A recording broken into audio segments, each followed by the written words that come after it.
Hello gaming tankers, I'm back with a versus video, and the first in this versus video is the returning AMOLAD, the Iron Maiden collaboration tank for Cold War mode. And before we get too far into this, please like and subscribe, share the video if you like it that much. I am trying to hit 50 subscribers before the end of the year, and I greatly appreciate all the support you can give me. Now, to celebrate the return of Metal Fest, all the encore releases here, and to kind of celebrate Iron Maiden here, let's pop little Iron Maiden Trooper here and pour this pint out. Ah. So, the AMOLAD has not fared well compared to its World War II counterpart, the Senjutsu. A lot of the reviews, which go into much greater detail than I will bother to, they're right. It is, unfortunately, an overpriced mediocre medium tank.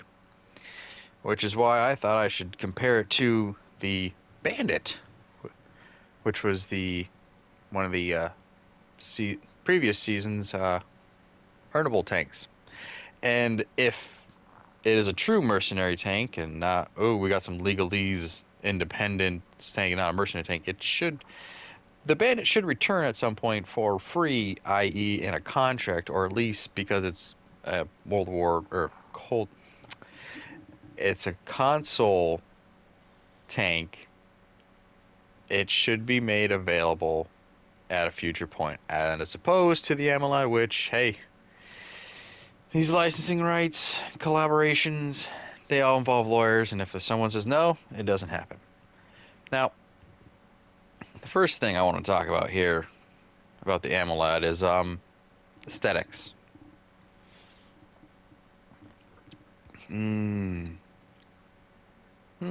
Hoppy finish. Tastes like beer. Now back to what I was saying. See, the AMOLAD here is from the front, semi-interesting with this glorified seating. I guess those, I can't call it a plow.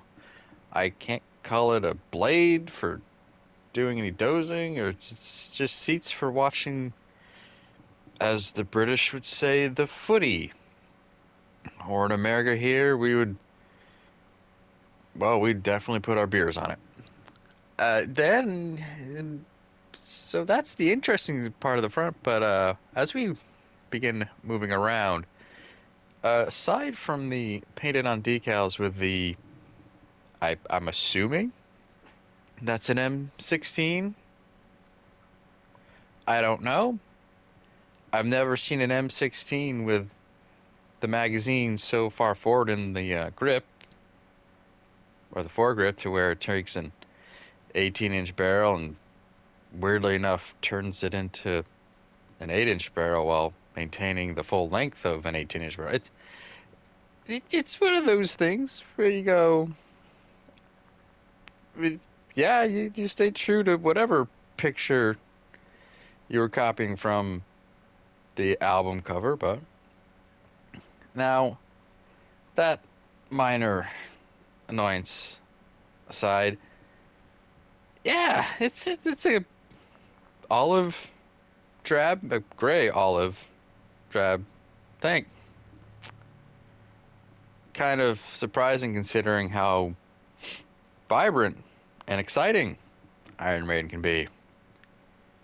I was hoping that maybe as we got more to the rear of the hull, I think we might get a faded Union Jack on the back, because Iron Maiden is a bit proud of their British heritage and do make it known that they are British. And I was, hoping for that pop of color. Instead, we got just, yeah, it's great. It's a Mark Centurion 9 hull.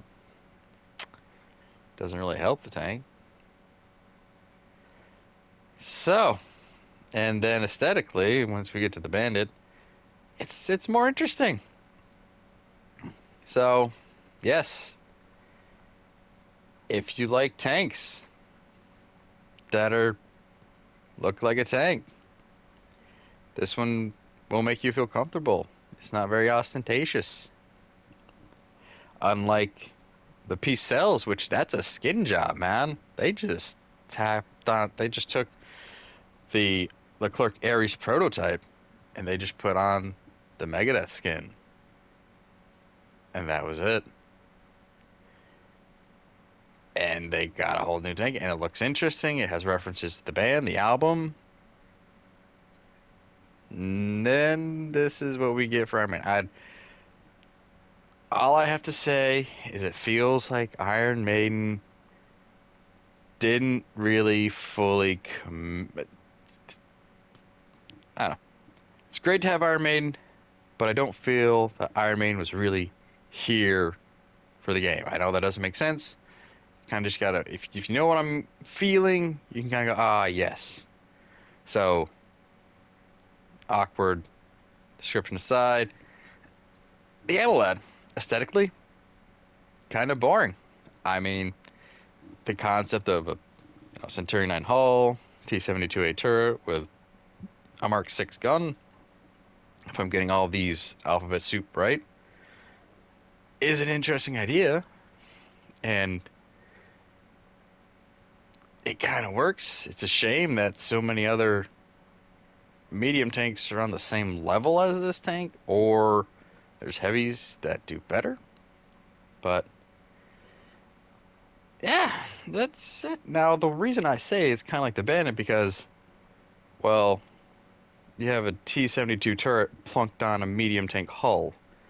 The hulls do vary differently, but it's sort of, they have very similar play styles. Mostly because the ammo racks are up front, and these are very ammo rackable tanks.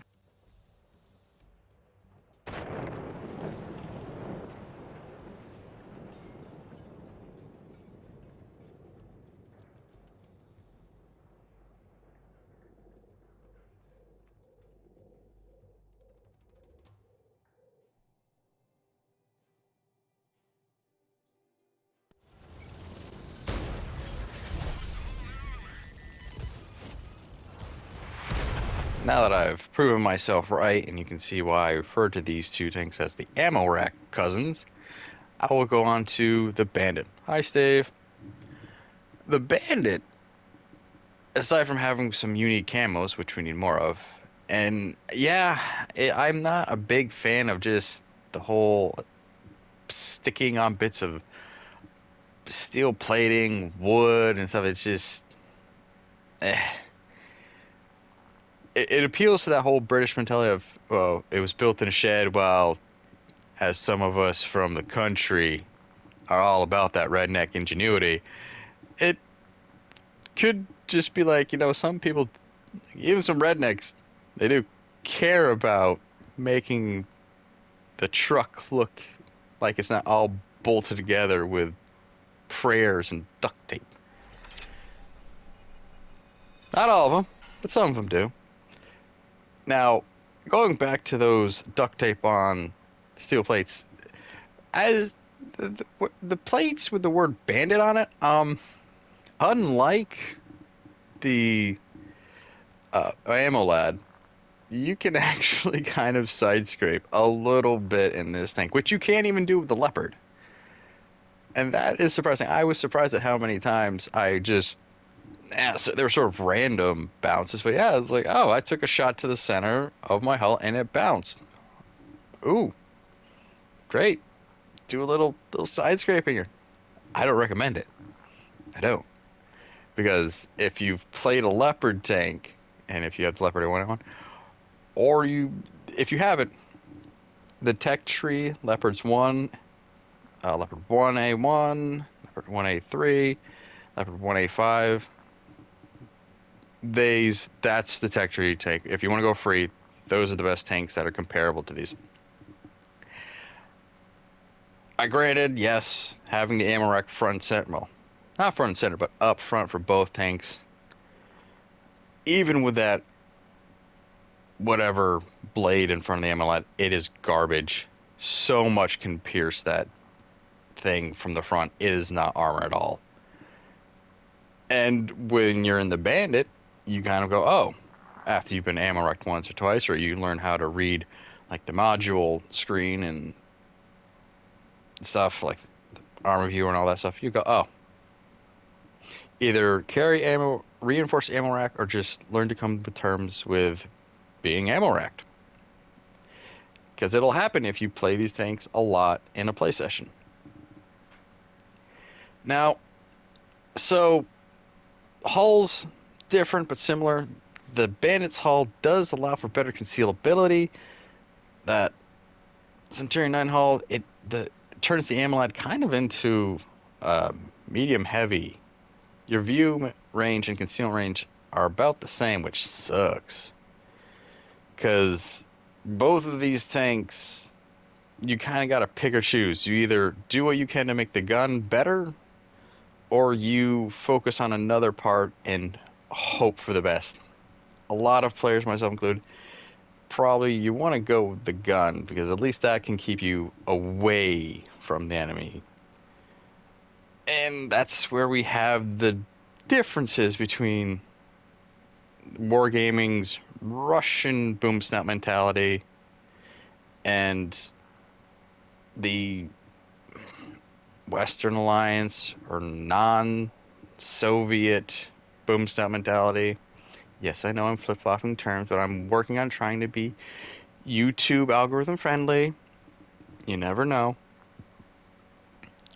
So, with the AMOLAD, it has a very accurate gun that has horrible accuracy on the move and has an aim-in time that is a bit slow. So it's perfect for hull down once you get hull down. Bandit has better on the move accuracy, but has worse accuracy when standing still. Hence the Russian derp totally applies, because it's basically a T-72 Ural turret and boom snout on top of a Leopard 1A5, I think it was, hull. So what do? You just try to make the boom snouts more accurate and fire faster. And then, of course, okay, so the AMOLAD will have better penetration but lower alpha damage, while the Bandit has the inverse of that, lower penetration, higher alpha. It's still same difference.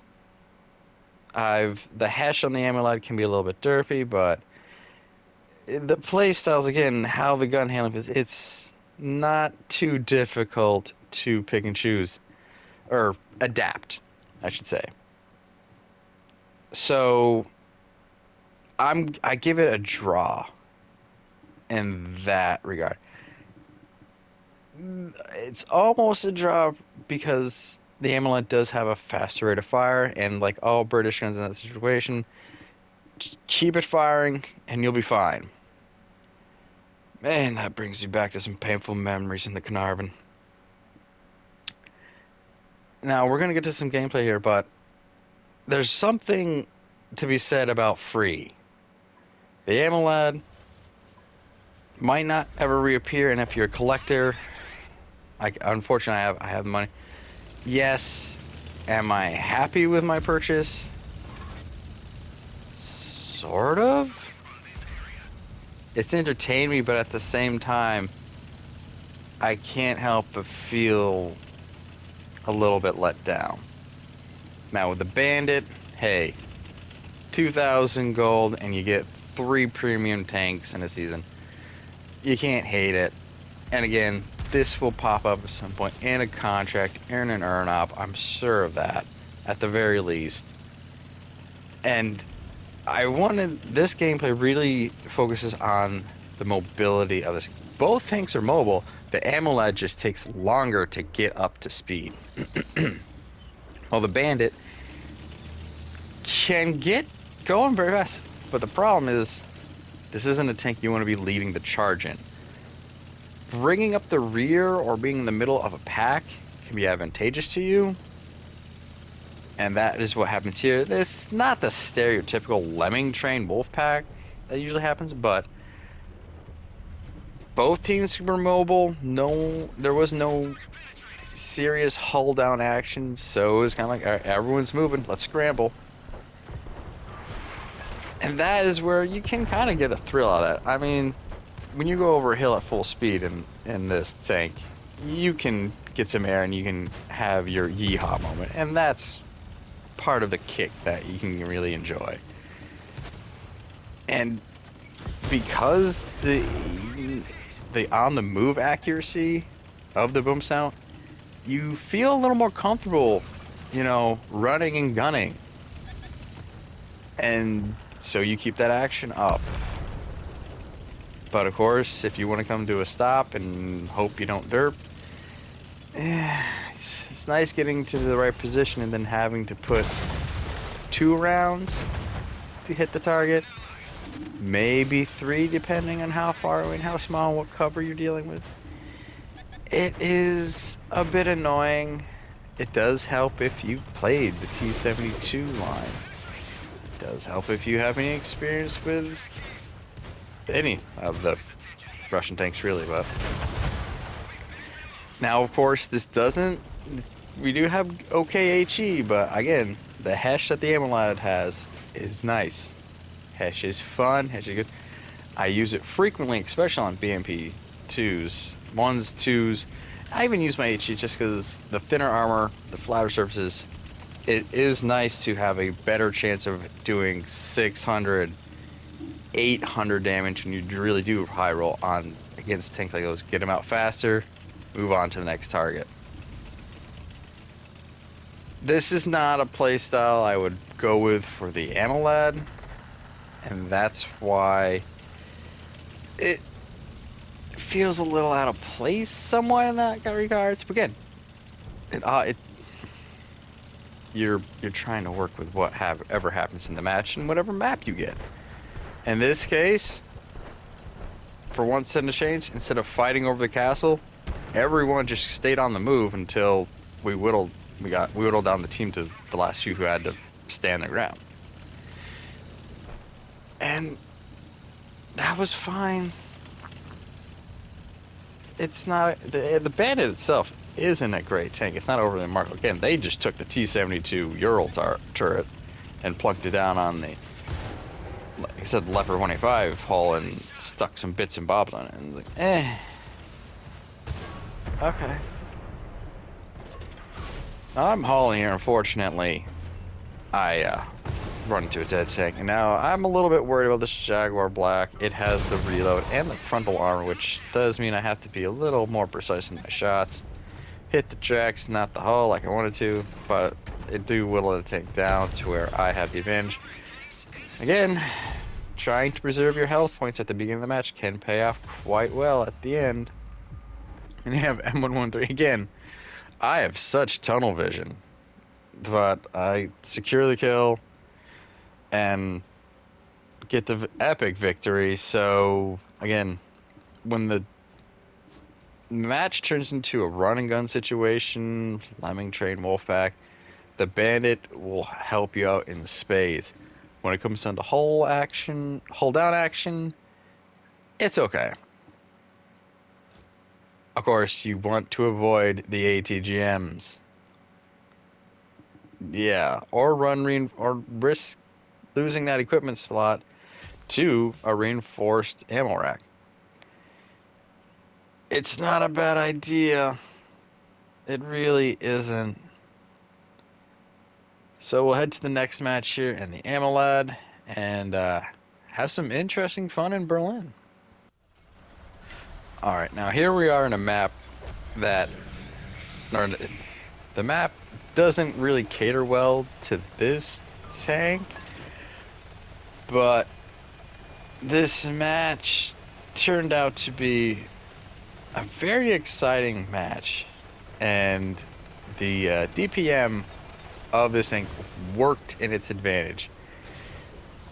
Unfortunately, I was a bit distracted at the starting match, which is why I'm totally driving like a bot. Apologies to my team. And this is kind of, I really do wonder if I hadn't been so distracted and driving into walls and stuff, if getting to a position sooner would have been advantageous for me, considering where our engagement begins. Oh, hello, Sheridan. Now, remember I was talking about that Hesh and how great it is? Unfortunately, I saw a light tank and went to Hesh, forgetting that this light tank is a Sheridan, and it's got a little bit, it has more angled armor and a little bit thicker armor, which is why it's slower, but yeah, I should have stuck with the APFSDS. I see that T-72M1 trying to run and hide, so I wait for it to come out of the smoke to put a round in its backside. And then I see it, a huge crossing of targets, and now I'm wondering what I can do here. Thankfully, the hitbox on the aesthetically dead tanks is pretty small, so I can actually shoot through. Now we're dealing with this T-72. This is where, in this scenario, for a little bit here, teamwork was vital to my survival and effectiveness. There was a lot of the French mediums in this match. Kind of annoying. Mostly when all they do is want to go. Brrr. I maintain cover here. I'm being very mindful of where my where my front is and trying to protect it. Granted, as long as the French tanks are shooting their standard heat, I should be fine, but that's not always guaranteed, and as we know, so many players learn heat is garbage in Era 2 and Era 3, so they don't bother carrying it. Oh, hi, Bandit. Aiming for that lower plate. Waiting, hoping maybe if I can damage that ammo rack and then slam some Hesh in there and pop the top, but that didn't work my way. I popped smoke here because I realized there's something's going on behind me and I don't want to get too encircled here, so I need to cut and run. Also realizing that maybe things are turning against us, so try to rejoin our main force. Once you're up to speed, I shot at I thought the way the Enigma was coming at me, I thought it was backwards and backing up, not going forwards while shooting backwards, which was pretty dumb considering the barrels caused the boom sound of the Enigma to point up in the air. It is what it is. I'm now worried about dealing with a very well armored medium. Ah, yes, teamwork. I'm fine with that. Now, I'm assuming we move forward to re-engage the enemy's main force. I unfortunately whiffed that shot on the rear turret of that. Is that Farad? Oh, this is AMX spinners. I wish I hadn't, but it is what it is. Hello, 934. I load the Hesh mostly just because it's cheap, and it's like, yeah, I'll save a little silver, and still secure the kill. Yay!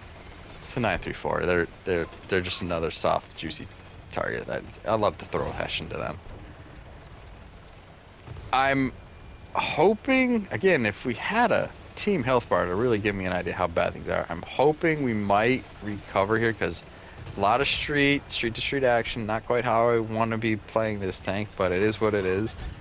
I'm able to almost got around that medium. Goodbye, RDFLT. Another French medium. They're everywhere. I popped the smoke, and I'm wondering if I can kind of bait the AMX to come through, maybe track and give me an advantage. My team is gone. Come around, snap a shot in, secure the kill on the M60. But now it's more of, what do I want to do here? They know where I am.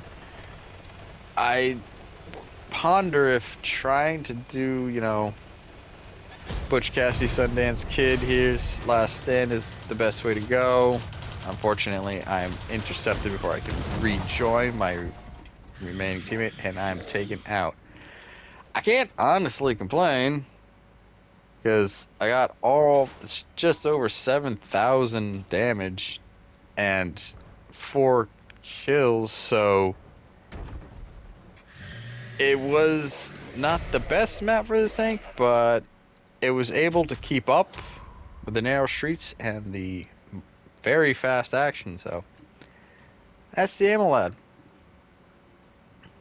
In all honesty, you can't beat free tanks.